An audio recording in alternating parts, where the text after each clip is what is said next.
Now you see they're doing Series 7 cable for manufacture. This is the payoff. You see each part is very stable.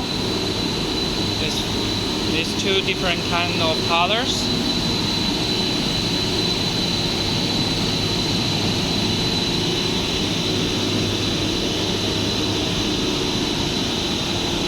As you see here, it's very stable. This is taping packing. Each pair, 4 pairs, need to taping the aluminum tape. It's very stable. You see these 2, 3, 4 to confirm the quality of the cable making. This is outside jacket taping.